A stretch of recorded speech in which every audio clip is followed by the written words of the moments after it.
여기 콜롬비아 해군 최고 사령관이 한국 군함 앞에서 무릎을 꿇고 눈물을 흘리고 있습니다. 지구 반대편 남미 대륙 태평양 연안. 절망의 바다 위로 몰려드는 수백 척의 중국 어선대 앞에 콜롬비아 해군은 손발이 묶인 채 무너져 내리고 있었습니다. 20척도 채 안 되는 노후한 함정으로는 더 이상 바다를 지켜낼 수 없었죠. 그날 바다를 잃을 위기에 놓인 콜롬비아 해군 최고 사령관은 생애 처음으로 국제회의장에서 고개를 숙였습니다. 부탁드립니다. 제발 우리 바다를 지켜주십시오. 하지만 그 절박한 순간 손을 내민 나라는 오직 한국뿐이었습니다. 그리고 한국이 보낸 것은 고작 단 한 척의 중고 군함뿐이었죠. 콜롬비아 사람들은 실망했고 외신들은 냉소했습니다. 그러나 그날 밤 태평양 바다 위에서 기적이 일어났습니다. 중국 어선단을 몰아내며 불을 뿜어대는 콜롬비아 군함의 한 포. 그 광경을 지켜본 전 세계인들은 숨을 죽이며 감탄했습니다. 한국은 은혜를 잊지 않는 나라다. 도대체 무슨 일이 벌어진 걸까요? 그 전에 잠깐 1초 만에 누를 수 있는 좋아요 버튼을 꾹 눌러주시면 영상 제작에 아주 큰 힘이 됩니다. 그럼 바로 시작하겠습니다. 저는 존 윌리엄스입니다. 영국 해양안보연구소에서 30년간 근무해온 군사외교 전문가죠. 해군 출신으로 전 세계 해양 분쟁 지역을 누비며 수많은 국제 갈등 현장을 목격해왔습니다. 2023년 가을, 콜롬비아 정부로부터 급한 연락이 왔어요. 태평양 연안에서 벌어지고 있는 심각한 해양 주권 침해 문제에 대한 자문을 요청한다는 내용이었습니다. 처음엔 흔한 영해 분쟁 정도로 생각했죠. 하지만 현지에 도착해서 본 상황은 제 예상을 훨씬 뛰어넘는 심각한 수준이었습니다. 카르타헤나 해군 기지에 도착한 첫날, 콜롬비아 해군 사령관 카를로스 메디나 제독이 저를 맞아주었어요. 그의 얼굴에는 깊은 근심이 어려 있었습니다. 윌리엄스 박사, 정말 오셔서 감사합니다. 솔직히 말씀드리면 저희는 막다른 골목에 몰린 상황입니다. 메디나 제독은 저를 작전실로 안내했습니다. 벽면을 가득 채운 대형 전자지도에는 태평양 연안 해역이 표시되어 있었죠. 그런데 지도를 보는 순간 저는 깜짝 놀랄 수밖에 없었어요. 콜롬비아 경제수역 곳곳에 빨간 점들이 수백 개씩 찍혀 있었거든요. 이 빨간 점들이 뭡니까? 중국 원양 어선들입니다. 현재 우리 해역에 불법 침입해 조업 중인 선박들이죠. 제가 30년간 봐온 해양 분쟁 중에서도 이렇게 대규모로 집단 침입하는 경우는 처음이었습니다. 빨간 점의 개수만 세어봐도 300척이 넘어 보였어요. 이들이 언제부터 나타나기 시작했습니까? 2년 전부터 본격적으로 시작되었습니다. 처음엔 10척, 20척 정도였는데 지금은 이 정도죠. 우리가 쫓아내면 며칠 후 다시 돌아옵니다. 더 많은 숫자로 말이에요. 메디나 제독의 설명을 들으며 저는 상황의 심각성을 깨달았습니다. 이건 단순한 불법 조업이 아니라 체계적이고 조직적인 해양 침탈이었어요. 현재 콜롬비아 해군의 대응 능력은 어느 정도입니까? 메디나 제독은 잠시 망설이더니 솔직하게 답했습니다. 저희가 보유한 해상 전력은 노후한 순찰함 18척이 전부입니다. 그마저도 정비 상태가 좋지 않아 실제 작전에 투입할 수 있는 건 10척 정도죠. 10척으로 300척을 상대한다. 이건 불가능에 가까운 일이었습니다. 더구나 중국 어선들은 단순한 어선이 아니었어요. 군사용 레이더와 통신 장비를 갖추고 있었고 일부는 중군사 조직의 성격까지 띠고 있었습니다. 국제사회의 지원은 어떻습니까? 미국과 유럽연합의 도움을 요청했지만 구체적인 지원은 받지 못하고 있습니다. 외교적 항해 정도가 전부죠. 저는 콜롬비아 해군의 절망적인 현실을 직접 확인하기 위해 실제 순찰 작전에 동행했습니다. 낡은 순찰함에서 바라본 태평양은 말 그대로 중국 어선들의 바다였어요. 수평선 너머까지 빼곡히 들어선 대형 어선들이 마치 도시처럼 보였습니다. 저기 보이는 게 중국 어선단입니다. 함장이 가리킨 방향을 보니 정말 장관이었습니다.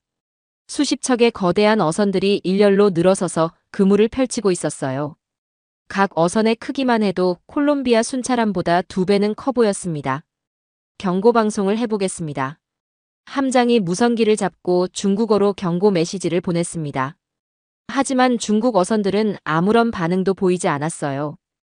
오히려 더 깊숙이 콜롬비아 해역으로 들어오는 것 같았습니다. 이럴 때는 어떻게 하십니까? 더 이상 할 수 있는 게 없습니다. 물리적 충돌을 일으킬 수는 없으니까요.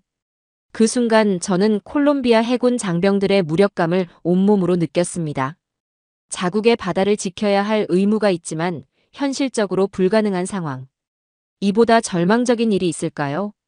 기지로 돌아온 후 메디나 제독은 저에게 솔직한 심정을 털어놓았습니다. 윌리엄스 박사, 정말 솔직히 말씀드리면 저희는 포기 직전입니다. 어민들은 생계를 잃었고 해군은 무능력하다는 비난을 받고 있어요. 정부에서는 국제법정에 제소하자고 하지만 그건 최소 5년은 걸릴 일입니다. 다른 대안은 없습니까?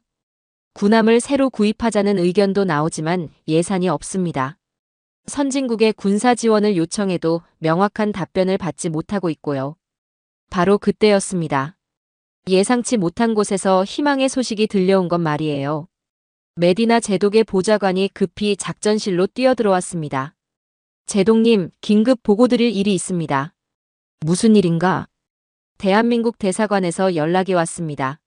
한국 정부가 우리의 해양 안보 상황에 깊은 관심을 표명하며 구체적인 지원 방안을 논의하고 싶다고 합니다.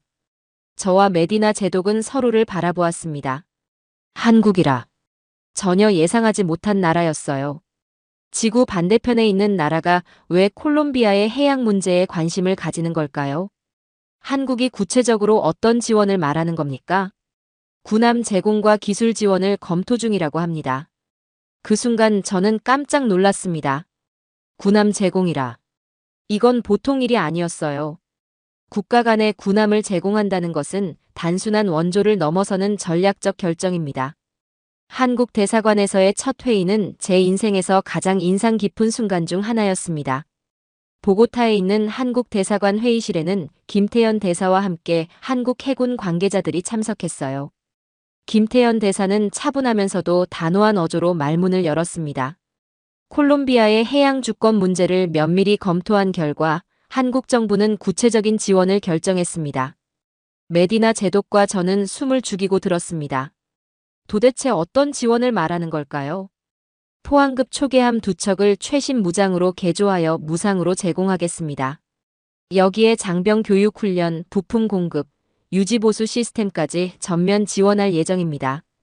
회의실이 순간 조용해졌습니다. 저는 30년간 군사외교 분야에 종사하면서도 이런 파격적인 지원을 본 적이 없었어요. 무상으로 군함을 제공한다는 것, 그것도 최신 무장으로 개조해서 말입니다. 메디나 제독이 떨리는 목소리로 물었습니다. 정말 무상으로 말입니까? 그렇습니다. 다만 한 가지 조건이 있습니다. 역시 조건이 있구나 싶었어요. 세상에 공짜는 없다는 말이 맞는 것 같았습니다. 어떤 조건입니까? 이 군함들을 평화적 목적으로만 사용해달라는 것입니다. 그리고 중국의 불법 조업을 막는데 효과적으로 활용해 주십시오. 저는 깜짝 놀랐습니다. 영토 한량이나 정치적 영향력 확보 같은 조건을 예상했는데 평화적 사용이라니. 이건 정말 예상 밖이었어요. 회의가 끝난 후 저는 김태현 대사에게 개인적으로 질문했습니다. 대사님, 솔직히 궁금합니다. 한국이 지구 반대편 콜롬비아에 이런 파격적 지원을 하는 진짜 이유가 뭡니까? 김태현 대사는 잠시 생각에 잠기더니 조용히 대답했습니다. 1951년을 기억하십니까? 한국 전쟁 당시 남미에서 유일하게 한국을 도운 나라가 바로 콜롬비아였습니다. 그 순간 저는 이해하기 시작했어요. 하지만 아직도 의문이 남았습니다. 70년 전 일을 지금까지 기억한다는 게 현실적으로 가능한 일일까요? 며칠 후 한국 해군 기술진이 콜롬비아에 도착했습니다. 박민수 대령이 이끄는 20명의 전문가 팀이었어요. 이들이 카르타헤나 기지에 도착했을 때의 장면은 지금도 생생합니다. 안녕하십니까? 한국 해군 박민수 대령입니다. 박민수 대령은 유창한 스페인어로 인사했습니다. 한국에서 미리 스페인어를 배워온 게 분명했어요. 이런 세심한 배려에 콜롬비아 장병들이 크게 감동받는 모습이 보였습니다. 한국 기술진은 즉시 콜롬비아 해군의 현 상황을 정밀 분석하기 시작했어요. 그들의 전문성은 정말 놀라웠습니다. 낡은 장비들을 하나하나 점검하면서 어떤 부분을 개선할 수 있는지 구체적인 방안을 제시했죠. 현재 보유하신 함정들의 레이더 성능이 많이 떨어져 있군요. 새로운 군함에는 최신 해상 감시 레이더를 장착하겠습니다. 박민수 대령의 설명을 들으며 콜롬비아 장병들의 표정이 밝아지는 게 보였어요. 오랫동안 절망에 빠져있던 그들에게 희망이 생기기 시작한 거죠. 하지만 모든 사람이 한국의 지원을 긍정적으로 보는 건 아니었습니다. 콜롬비아 내부에서도 의구심을 표하는 목소리들이 나오기 시작했어요. 국방위원회 의원인 루이스 가르시아가 기자회견에서 이런 발언을 했습니다. 한국의 지원이 고맙긴 하지만 혹시 숨겨진 조건이 있는 건 아닙니까? 세상에 공짜는 없다고 하는데 말입니다. 언론에서도 비슷한 의문을 제기했어요. 한 신문사 기자가 저에게 질문했습니다. 윌리엄스 박사님께서는 이번 한국의 지원을 어떻게 평가하십니까? 정말 순수한 선이라고 보십니까? 저도 솔직히 확신할 수 없었어요. 국제 정치에서는 모든 행동에 계산이 따르기 마련이니까요. 하지만 한국 측의 행동을 지켜보면서 제 생각이 조금씩 바뀌기 시작했습니다. 한국 기술진들은 정말 진심으로 콜롬비아를 돕고 있었어요. 밤늦게까지 콜롬비아 장병들과 함께 훈련 계획을 세우고 주말에도 기지에 나와서 장비 점검을 했습니다. 어느 날 저녁 박민수 대령과 개인적인 대화를 나눌 기회가 있었어요. 대령님, 정말 궁금한 게 있습니다. 한국이 이렇게까지 하는 진짜 이유가 뭡니까? 박민수 대령은 잠시 망설이더니 주머니에서 낡은 사진 한 장을 꺼냈습니다. 이 사진을 보십시오. 흑백 사진 속에는 한국 전쟁 당시 콜롬비아 군인들이 한국 아이들과 함께 찍은 모습이 담겨 있었어요. 제 할아버지께서 한국 전쟁에 참전하셨던 콜롬비아 군인 중 한 분에게서 받은 사진입니다. 할아버지는 늘 말씀하셨어요. 언젠가 기회가 되면 콜롬비아의 은혜를 갚아야 한다고 말입니다. 그 순간 저는 한국 사람들의 마음을 조금 이해할 수 있었어요. 이들에게는 정말로 70년 전의 은혜가 살아있었던 거죠. 다음 날 첫 번째 포항급 초계함 개조 작업이 시작되었습니다. 한국에서 가져온 최신 무기 체계들이 하나씩 장착되는 모습을 보니 정말 감탄이 나왔어요. 이 미사일 시스템은 어떤 성능입니까? 최대 사거리 100km까지 정확히 타격할 수 있습니다. 중국 어선들이 감히 접근하지 못할 겁니다. 콜롬비아 장병들의 얼굴에는 자신감이 돌아오고 있었습니다. 드디어 자신들도 바다를 지킬 힘을 갖게 된 거예요. 하지만 아직도 의심의 목소리는 계속되었습니다. 특히 중국 측에서는 강하게 반발했어요. 중국 대사관에서 콜롬비아 정부에 항해 서한을 보냈습니다. 한국의 군사 지원은 지역 평화를 해치는 도발 행위다. 이런 압박에도 불구하고 한국 측은 흔들리지 않았습니다. 오히려 더욱 적극적으로 지원을 확대했어요. 한국의 지원이 본격화되면서 콜롬비아 전체가 들썩이기 시작했습니다. 하지만 모든 반응이 긍정적인 건 아니었어요. 특히 정치권에서는 격렬한 논쟁이 벌어졌습니다. 콜롬비아 상원 외교위원회에서 긴급 회의가 열렸어요. 저도 전문가 자격으로 참석했는데 분위기가 상당히 험악했습니다. 이건 말이 안 됩니다. 한국이 우리에게 군함을 공짜로 준다고요? 뒤에 숨겨진 조건이 분명히 있을 겁니다. 반대파 의원인 카를로스 베가가 목소리를 높였어요. 그는 계속해서 의혹을 제기했습니다. 혹시 한국이 우리 영해에 군사기지를 건설하려는 건 아닙니까? 아니면 콜롬비아를 미중 갈등의 전초기지로 만들려는 속셈인가요? 이런 의견에 대해 메디나 제독이 반박했습니다. 지금까지 한국 측에서 그런 요구를 한 적이 전혀 없습니다. 오히려 평화적 사용만을 강조하고 있어요. 그렇다고 해서 안심할 수 있습니까? 국제 정치에서는 겉으로 드러나지 않는 이해관계가 더 중요한 법입니다. 논쟁이 계속되는 동안 저는 한국 측의 진정성에 대해 깊이 고민했어요. 정말로 순수한 선의일까? 아니면 베가 의원 말처럼 숨겨진 목적이 있는 걸까? 그런데 며칠 후 결정적인 사건이 일어났습니다. 중국 측에서 콜롬비아 정부에 강력한 압박을 가하기 시작한 거예요. 중국 대사 리웨이가 직접 콜롬비아 외무부를 방문했습니다. 그리고 상당히 위협적인 메시지를 전달했어요.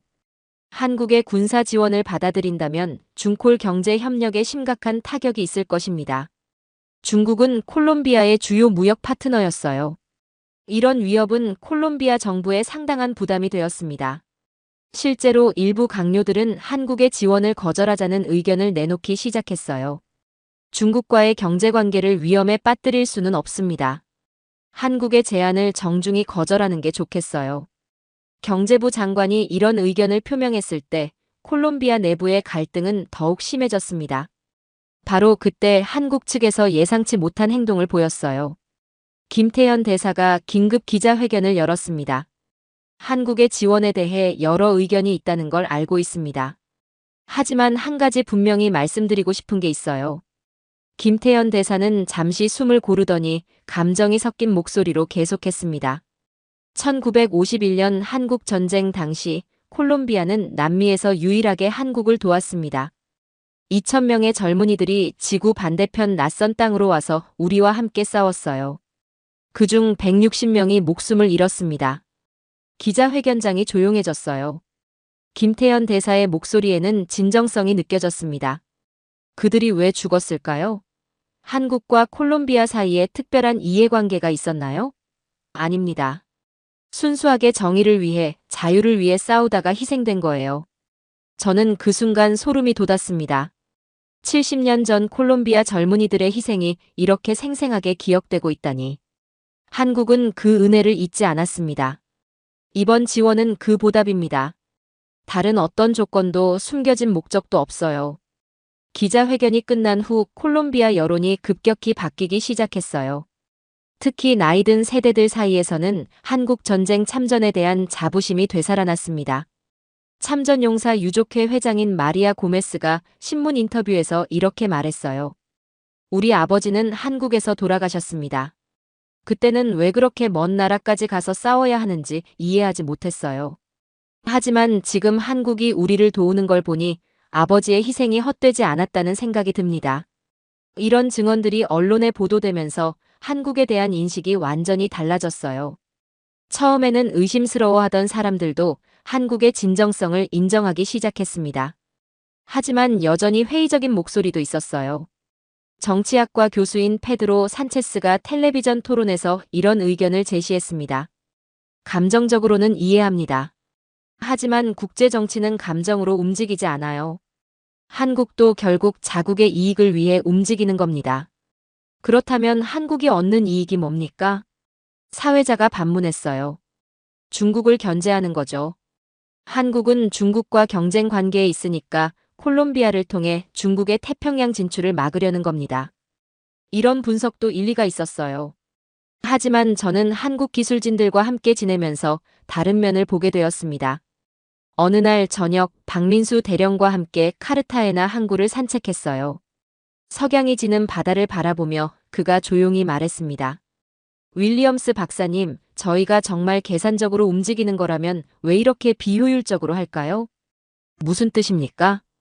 더 간단하고 효과적인 방법이 얼마든지 있어요. 돈으로 로비를 하거나 경제적 압박을 가하거나 굳이 군함을 개조해서 주고 장병들을 훈련시키고 이렇게 품을 들릴 필요가 있을까요? 박민수 대령의 말에 일리가 있었어요. 정말 계산적인 목적이라면 더 효율적인 방법이 많았습니다. 그럼 진짜 이유가 뭡니까? 한국 사람들에게는 정이라는 게 있어요. 한번 정을 주면 끝까지 가는 거죠. 70년 전에 콜롬비아가 우리에게 준 정을 이제 돌려주는 겁니다. 그 말을 들으며 저는 한국이라는 나라의 독특함을 느꼈어요. 냉철한 계산보다는 인간적인 정을 중시하는 문화. 이게 진짜 한국의 모습일까요? 며칠 후 첫 번째 개조 작업이 완료된 포항급 초계함이 공개되었습니다. 콜롬비아 정부 관계자들과 언론이 모두 참석한 가운데 열린 공개 행사에서 저는 감동적인 장면을 목격했어요. 새롭게 개조된 군함의 함교에는 특별한 명판이 설치되어 있었습니다. 거기에는 한국 전쟁에서 희생된 콜롬비아 전사자 160명의 이름이 하나하나 새겨져 있었어요. 메디나 제독이 그 명판을 보며 눈물을 흘렸습니다. 70년 만에 우리 영웅들이 고향 바다로 돌아왔습니다. 그 순간 저는 확신했어요. 한국의 지원은 정말 순수한 마음에서 나온 것이라고 말이죠. 한국의 진정성이 드러나면서 콜롬비아 내부의 분위기가 바뀌기 시작했지만 여전히 완전한 신뢰를 얻기까지는 시간이 필요했어요. 특히 일부 정치인들과 언론은 계속해서 의혹을 제기했습니다. 야당 대표인 알베르토 로드리게스가 국회에서 강하게 반발했어요. 감정에 휩쓸려서는 안 됩니다. 70년 전 일을 핑계로 지금 우리 국가 안보를 외국에 맡길 수는 없어요. 로드리게스는 기자들과 만난 자리에서 더욱 강한 어조로 비판했습니다. 한국이 정말 순수한 마음이라면 왜 군함에 최신 무기를 장착합니까? 단순한 구호 작업이라면 구호 장비를 주면 되잖아요. 이런 비판에 대해 정부 측에서는 명확한 답변을 내놓지 못했어요.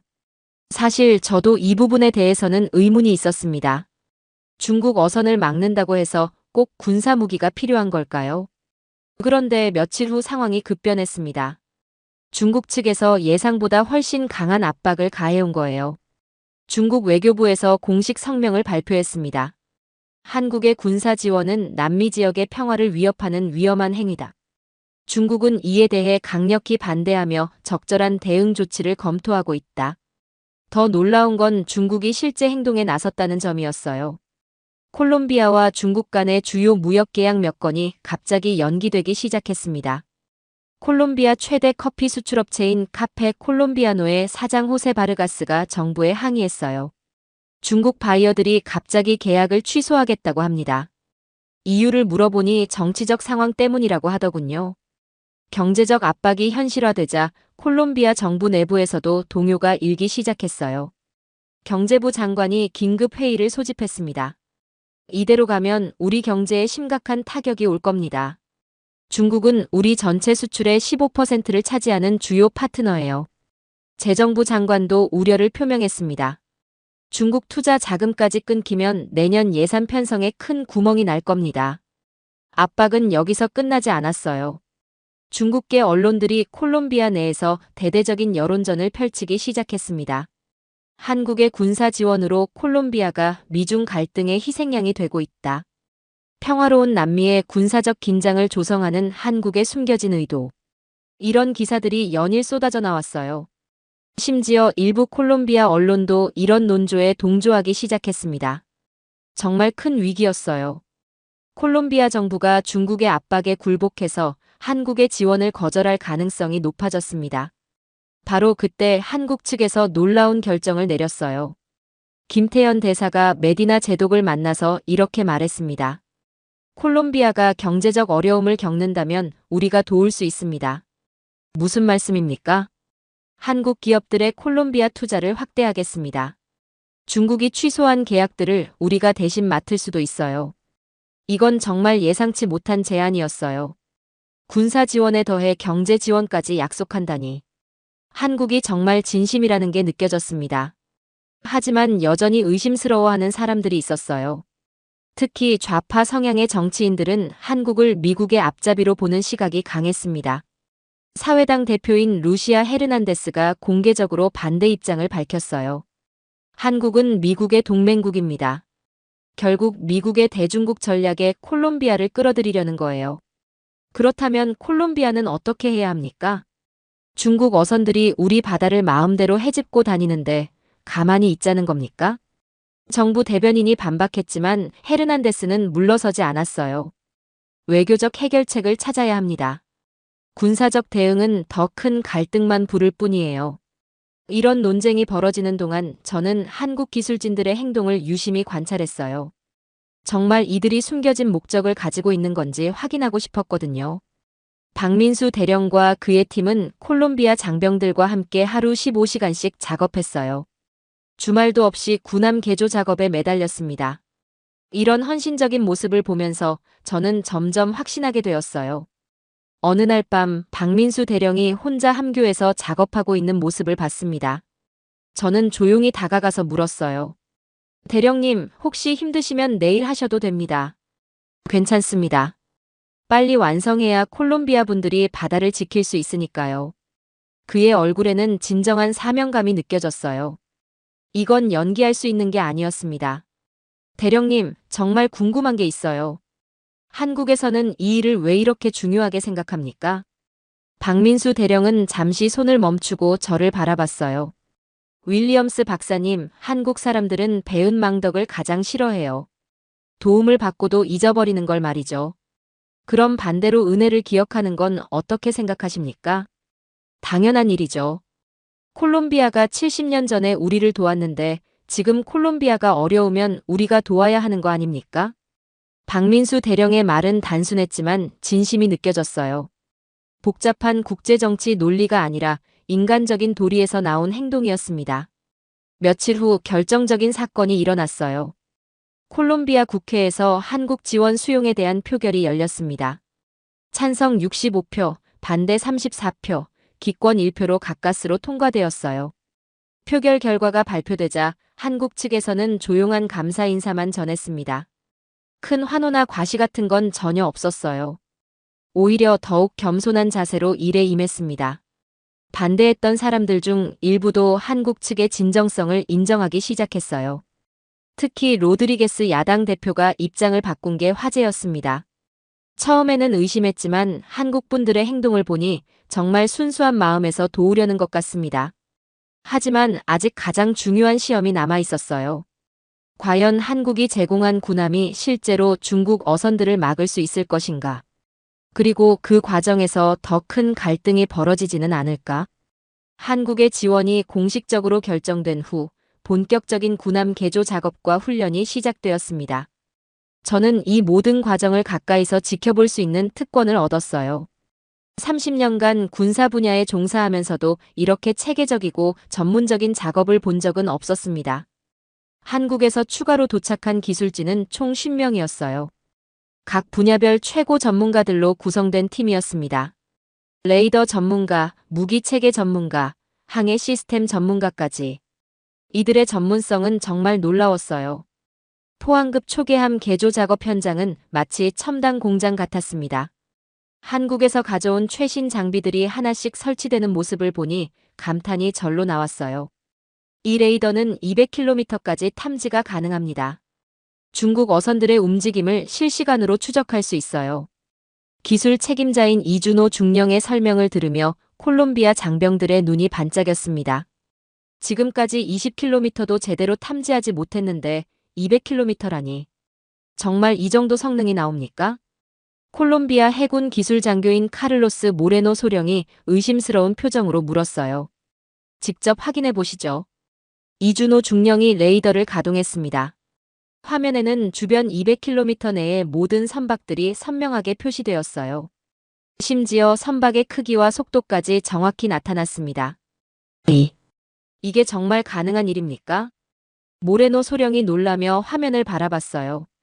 지금까지 육안으로만 확인하던 중국 어선들이 이렇게 정확하게 포착되다니.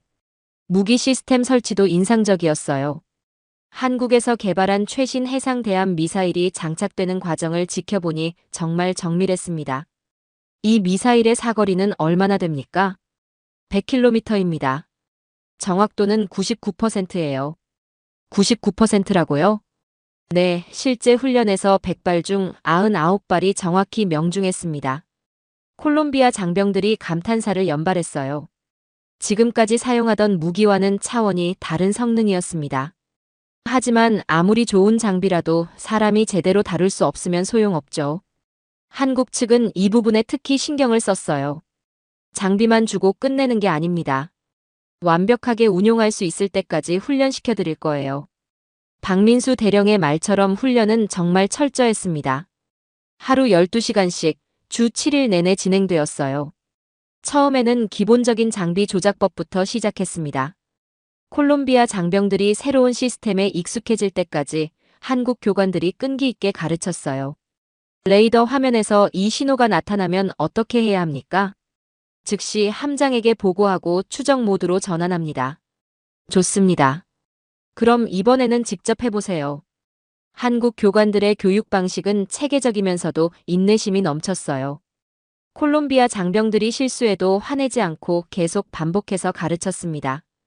특히 인상 깊었던 건 언어 장벽을 극복하는 방식이었어요.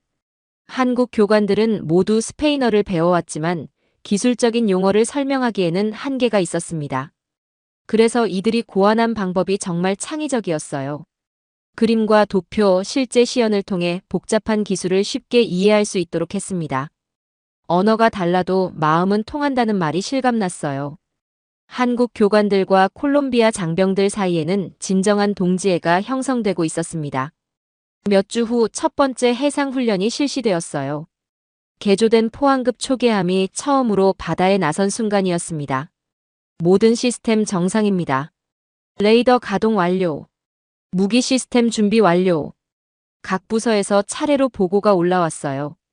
콜롬비아 장병들의 목소리에는 자신감이 넘쳤습니다. 하지만 진짜 시험은 실제 상황에서 벌어졌어요. 훈련 중에 레이더에 정체불명의 선박들이 포착되었습니다. 함장님, 동북쪽 80km 지점에서 대형 선단이 접근하고 있습니다. 선박수는 약 30척으로 추정됩니다. 이동 속도와 패턴으로 봐서 중국 어선단 같습니다. 함교가 긴장으로 가득 찼어요. 드디어 실전 상황이 온 거죠. 콜롬비아 함장인 라파엘 산토스 중령이 침착하게 명령을 내렸습니다. 접근 계속 감시하고 우리 영해 진입 시 경고 방송 준비. 한국 교관들은 한 발 뒤에서 지켜보며 필요할 때만 조언했어요. 콜롬비아 장병들이 스스로 상황을 해결할 수 있도록 도왔습니다. 중국 어선단이 영해선에 근접하고 있습니다. 경고 방송 송출. 산토스 중령이 마이크를 잡고 중국어로 경고 메시지를 보냈습니다. 한국 측에서 미리 준비해준 표준 경고문이었어요. 이곳은 콜롬비아 영해입니다. 즉시 항로를 변경하십시오. 하지만 중국 어선들은 경고를 무시하고 계속 접근했습니다. 이런 상황에서 어떻게 대응해야 할까요? 박민수 대령이 조용히 조언했어요. 경고 사격 준비를 해보시죠. 실제로 쏘는 게 아니라 준비 자세만요. 경고 사격 준비. 산토스 중령의 명령에 따라 무기 시스템이 가동되었습니다. 그 순간 놀라운 일이 벌어졌어요. 중국 어선들이 갑자기 항로를 바꾸기 시작한 거예요.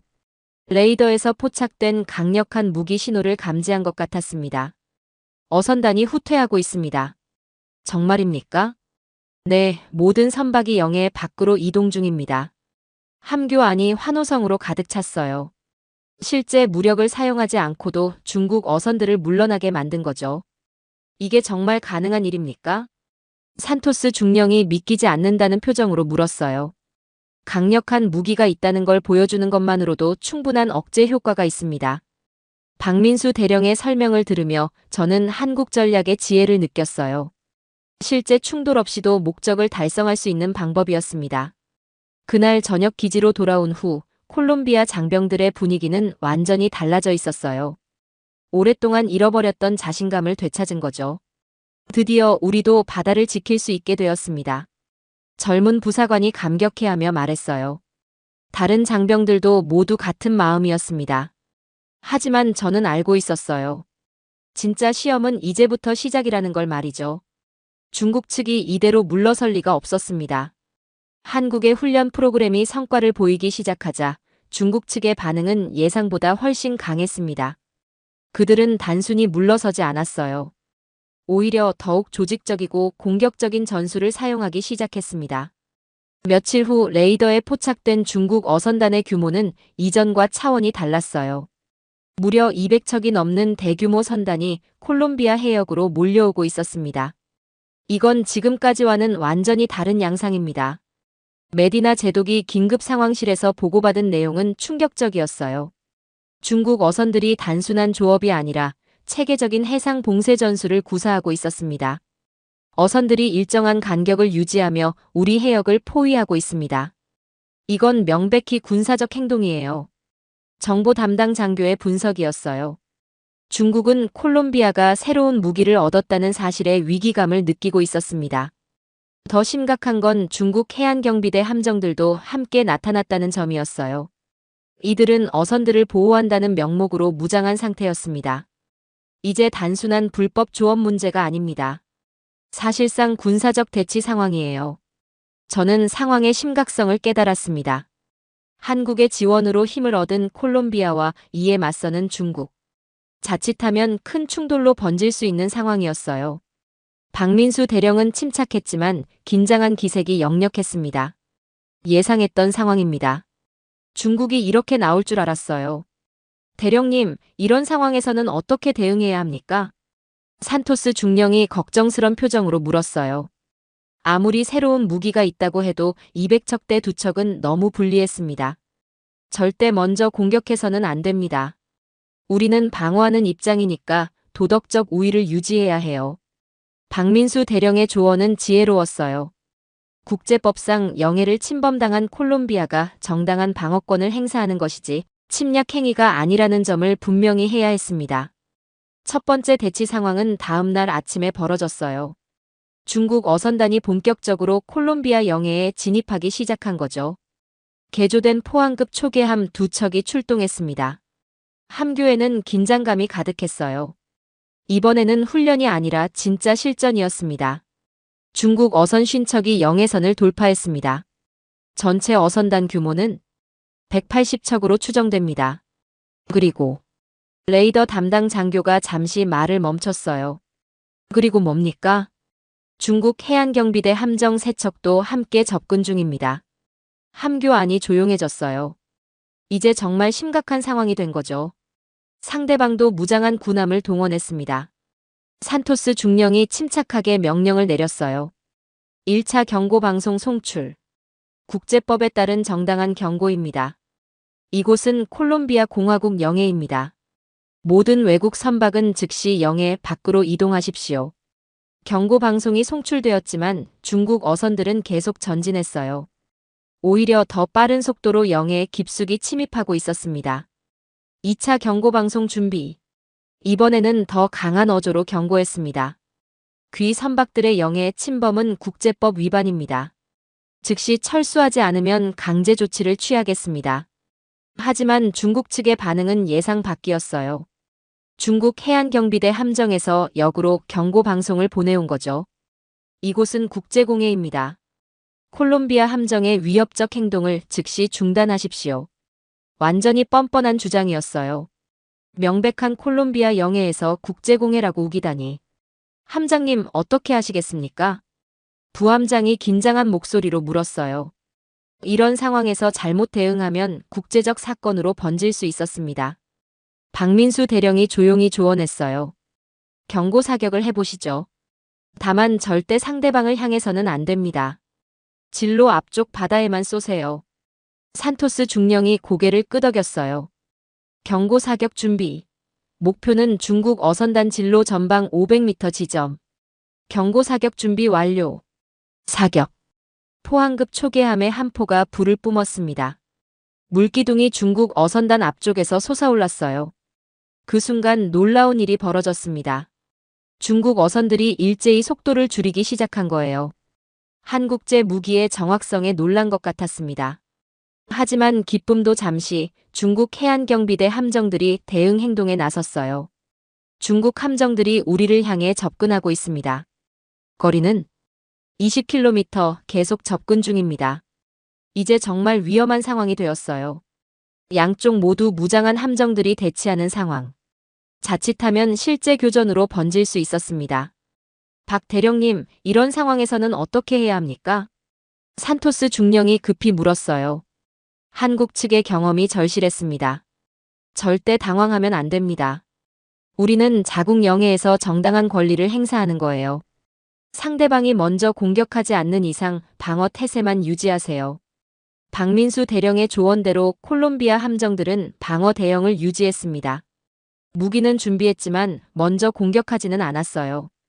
긴박한 대치가 30분간 계속되었습니다. 중국 함정들은 15km까지 접근했다가 더 이상 오지는 않았어요. 아마 국제법상 문제가 될 것을 우려한 것 같았습니다. 그리고 드디어 중국 어선단이 후퇴하기 시작했어요. 하나둘씩 영해 밖으로 빠져나가기 시작했습니다. 어선단 후퇴 확인. 중국 해안경비대 함정들도 철수 중입니다. 함교에서 환호성이 터져나왔어요. 무력 충돌 없이 중국 측을 물러나게 만든 거죠. 하지만 박민수 대령의 표정은 여전히 심각했어요. 이건 끝이 아닙니다. 중국이 이렇게 쉽게 포기할 리 없어요. 더 큰 대응을 준비하고 있을 겁니다. 박민수 대령의 예상은 맞았어요. 며칠 후 중국은 더욱 강력한 압박을 가해왔습니다. 이번에는 경제적 압박이었어요. 중국이 콜롬비아와의 모든 무역 거래를 일시 중단한다고 발표한 거죠. 콜롬비아의 도발적 행동으로 인해 정상적인 경제 협력이 어려워졌다는 게 중국 측 입장이었어요. 콜롬비아 경제계가 발칵 뒤집혔습니다. 주요 수출 기업들이 정부에 항의하기 시작했어요. 이럴 줄 알았으면 처음부터 한국의 지원을 받지 말았어야 했습니다. 커피 수출업체 사장들이 정부에 강하게 항의했어요. 중국은 콜롬비아 커피의 최대 수입국 중 하나였습니다. 정부 내부에서도 동요가 일기 시작했어요. 경제부 장관이 긴급 회의를 소집했습니다. 이대로 가면 우리 경제가 큰 타격을 받을 겁니다.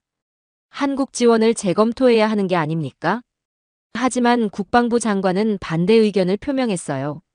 지금 물러서면 앞으로 계속 중국의 압박에 굴복해야 합니다. 이건 단순한 경제 문제가 아니라 국가 주권의 문제예요. 정말 어려운 선택이었어요. 경제적 이익을 취할 것인가, 아니면 국가의 자존심을 지킬 것인가. 바로 그때 한국에서 예상치 못한 제안이 왔어요. 김태현 대사가 콜롬비아 정부에 긴급 메시지를 전달했습니다. 한국 기업들이 중국이 취소한 계약을 대신 맡을 수 있습니다. 더 좋은 조건으로 말이죠. 정말 놀라운 제안이었어요. 한국이 군사 지원에 이어 경제 지원까지 약속한 거죠. 한국의 경제 지원 약속이 전해지자 콜롬비아 정부 내부의 분위기가 급반전되었습니다. 하지만 진짜 시험은 이제부터였어요. 과연 한국이 약속한 지원이 실제로 이행될까? 그리고 중국의 더 강력한 반격을 막아낼 수 있을까? 김태현 대사가 가져온 구체적인 제안서는 정말 놀라웠어요. 삼성, LG, 현대 등 한국의 주요 기업들이 콜롬비아 투자를 대폭 확대하겠다는 내용이었습니다. 커피 수출의 경우 중국보다 20% 높은 가격으로 구매하겠습니다. 계약 기간도 10년 장기로 보장해드리죠. 경제부 장관이 제안서를 읽으며 눈을 크게 떴어요. 정말입니까? 이건 중국 조건보다 훨씬 좋은데요. 한국 기업들은 콜롬비아를 장기 파트너로 생각합니다. 단순한 거래가 아니라 상생 관계를 원하거든요. 김태현 대사의 설명을 들으며 저는 한국의 전략이 정말 치밀하다고 생각했어요. 군사 지원과 경제 지원을 연계해서 중국의 압박을 무력화시키는 거죠. 하지만 중국도 가만히 있지 않았어요. 경제 압박에 이어 이번에는 외교적 압박을 가해왔습니다.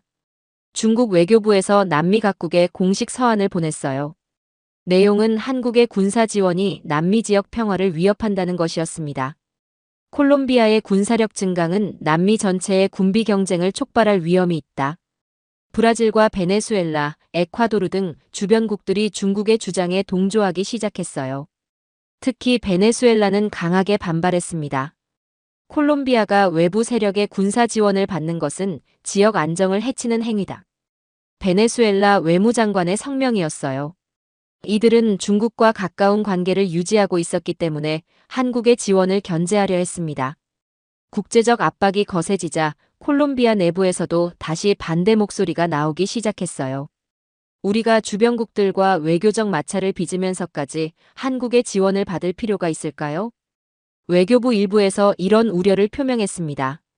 하지만 메디나 제독은 단호했어요. 지금 물러서면 영원히 중국의 압박에 굴복해야 합니다. 이건 콜롬비아의 미래가 걸린 문제예요. 정말 중요한 순간이었어요. 콜롬비아가 한국과의 협력을 계속할 것인지 아니면 중국의 압박에 굴복할 것인지 결정해야 했습니다. 그런데 바로 그때 결정적인 사건이 벌어졌어요. 중국 어선 300척이 일시에 콜롬비아 해역으로 몰려온 거죠. 이전과는 비교할 수 없는 규모였습니다. 이건 완전히 다른 차원입니다. 사실상 해상 침공이에요. 레이더를 분석한 정보 장교의 보고였어요. 중국 어선들이 체계적인 대형을 갖추고 콜롬비아 영해를 완전히 점령하려 하고 있었습니다. 더 심각한 건 이번에는 중국 해군 함정들도 함께 나타났다는 점이었어요. 구축함 2척과 호위함 4척이 어선단을 호위하고 있었습니다. 이제 정말 군사적 대결 상황입니다. 메디나 제독의 얼굴이 굳어졌어요. 콜롬비아 해군으로는 감당할 수 없는 규모였습니다. 박민수 대령이 긴급히 한국 본부에 상황을 보고했어요. 그리고 몇 시간 후 놀라운 소식이 전해졌습니다. 한국 해군 기동전단이 파나마 운하를 통과해 태평양으로 향하고 있습니다. 정말 예상치 못한 전개였어요. 한국이 실제 군함을 파견한다니. 이건 단순한 지원을 넘어서는 군사적 개입이었습니다. 정말입니까? 한국 해군이 직접 온다고요? 산토스 중령이 믿기지 않는다는 표정으로 물었어요. 네, 세종대왕급 구축함 2척과 호위함 4척으로 구성된 기동전단입니다. 48시간 내에 도착할 예정이에요. 이 소식이 전해지자 상황이 급변하기 시작했어요. 중국 측에서도 당황하는 기색이 역력했습니다. 중국 외교부에서 긴급 성명을 발표했어요. 한국의 군함 파견은 명백한 도발 행위다. 중국은 이에 대해 적절한 대응 조치를 취할 것이다. 하지만 한국의 반응은 의외로 차분했어요. 한국 국방부 대변인의 발표였습니다.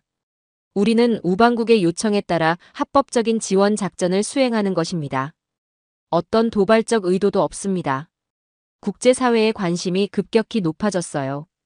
미국, 유럽연합, 일본 등이 상황을 예의주시하기 시작했습니다. 특히 미국의 반응이 흥미로웠어요. 처음에는 중립적 입장을 표명했지만 점차 한국을 지지하는 쪽으로 기울었습니다. 모든 국가는 자국의 영해를 보호할 권리가 있다. 콜롬비아의 정당한 방어권을 지지한다. 미국 국무부 대변인의 성명이었어요. 이는 한국에게 큰 힘이 되었습니다. 한국 기동전단이 도착하기 하루 전 중국과 콜롬비아 사이에 마지막 대치가 벌어졌어요. 중국 어선 300척과 군함들이 콜롬비아 영해에 진입을 시도한 거죠. 개조된 포항급 초계함 2척으로는 도저히 막을 수 없는 규모였어요. 하지만 산토스 중령은 포기하지 않았습니다. 모든 함정 전투 준비. 함장님, 상대가 너무 많습니다. 그래도 우리는 끝까지 싸워야 합니다. 이건 조국의 바다를 지키는 일이에요. 산토스 중령의 결연한 의지에 모든 장병들이 감동했어요. 비록 열세였지만 물러설 수 없었습니다. 첫 번째 교전이 시작되었어요. 콜롬비아 함정들이 경고 사격을 실시했지만 중국 어선들은 계속 전진했습니다. 2차 경고 사격, 3차 경고 사격. 하지만 중국 측은 아랑곳하지 않았어요. 오히려 중국 군함들이 콜롬비아 함정들을 겨냥하기 시작했습니다. 중국 구축함이 우리를 조준하고 있습니다. 정말 위험한 순간이었어요. 실제 교전이 벌어질 위기에 놓인 거죠. 바로 그때 수평선 너머에서 새로운 함영이 나타났어요. 한국 해군 기동전단이었습니다. 한국 함대 접근 중. 세종대왕급 구축함 확인. 한국 함대의 등장으로 상황이 완전히 바뀌었어요. 중국 측에서도 긴장하기 시작했습니다. 한국 기동전단 지휘관인 김철수 제독이 전체 통신망에 메시지를 보냈어요. 이곳은 대한민국 해군입니다. 콜롬비아 정부의 요청에 따라 합법적 지원 작전을 수행합니다. 모든 불법 행위를 즉시 중단하십시오. 김철수 제독의 목소리는 위험이 넘쳤어요. 세종대왕급 구축함의 강력한 레이더가 모든 선박을 스캔하고 있었습니다. 중국 어선단이 움직임을 멈췄어요. 한국 해군의 등장에 당황한 것 같았습니다. 드디어 결정적인 순간이 왔어요. 과연 어느 쪽이 먼저 물러설 것인가? 한국 기동전단의 등장으로 태평양 한가운데서 역사적인 대치가 벌어졌습니다. 세종대왕급 구축함 2척과 호위함 4척으로 구성된 한국 함대, 그리고 중국 구축함 2척과 호위함 4척, 그 뒤에는 300척의 어선단. 저는 30년간 군사 분야에 종사하면서도 이런 긴박한 순간을 경험한 적이 없었어요. 김철수 제독의 함대가 전투 대형을 갖추자 바다 위의 분위기가 완전히 달라졌습니다. 세종대왕급 구축함의 위용은 정말 압도적이었어요. 중국 함정들도 긴장한 기색이 역력했습니다.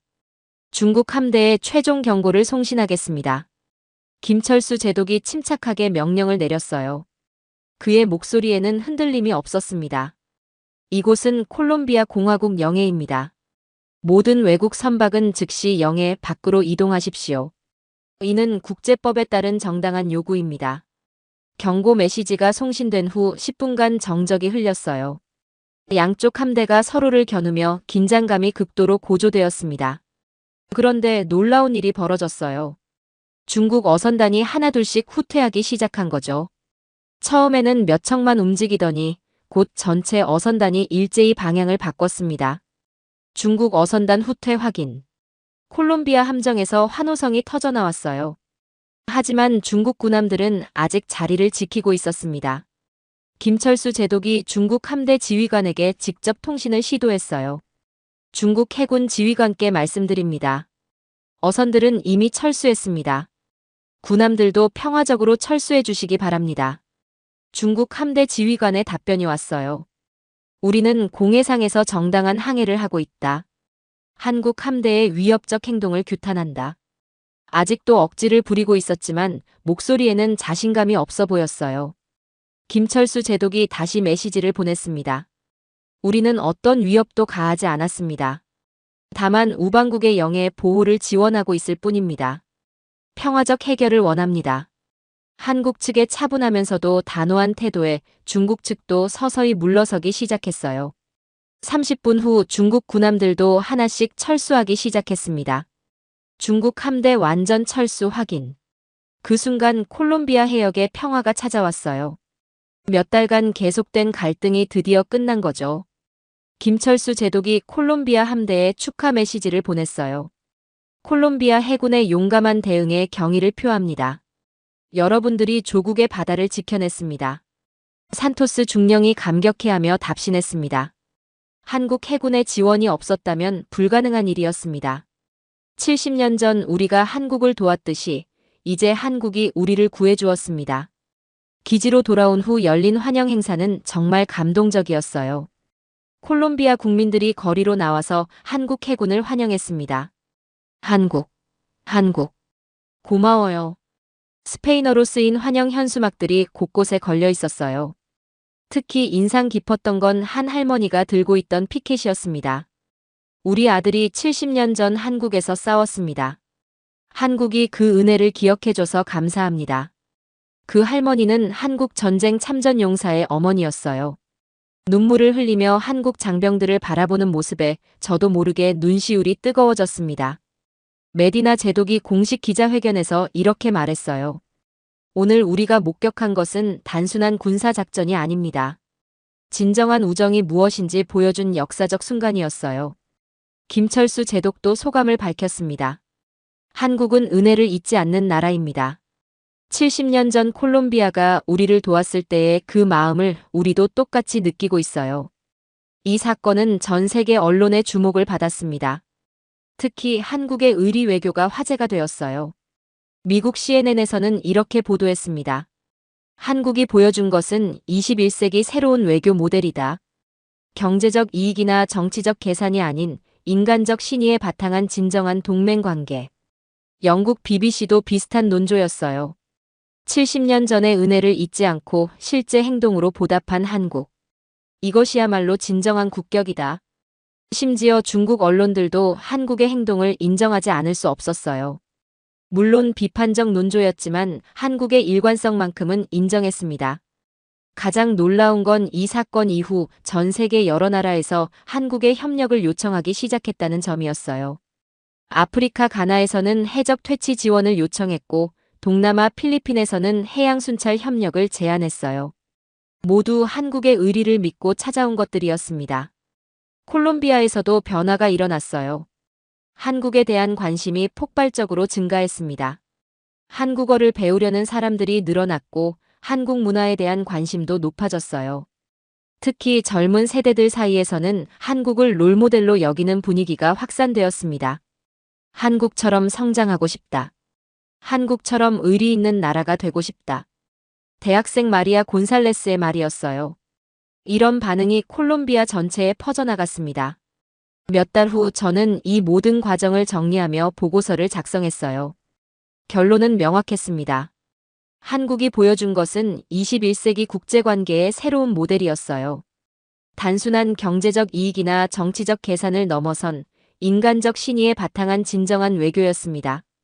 70년 전 낯선 땅에서 한국을 위해 목숨을 바친 콜롬비아.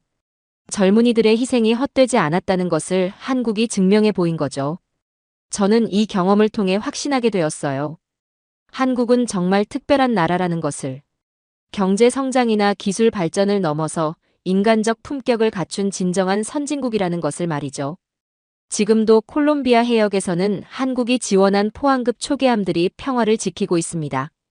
그 함교에 새겨진 160명의 콜롬비아 영웅들의 이름처럼 한국과 콜롬비아의 우정도 영원히 이어질 것입니다. 이것이 바로 대한민국의 진짜 모습입니다. 은혜를 기억하고 약속을 지키며 세계와 함께 성장하는 나라. 앞으로도 한국이 보여줄 또 다른 감동 이야기들이 기대됩니다.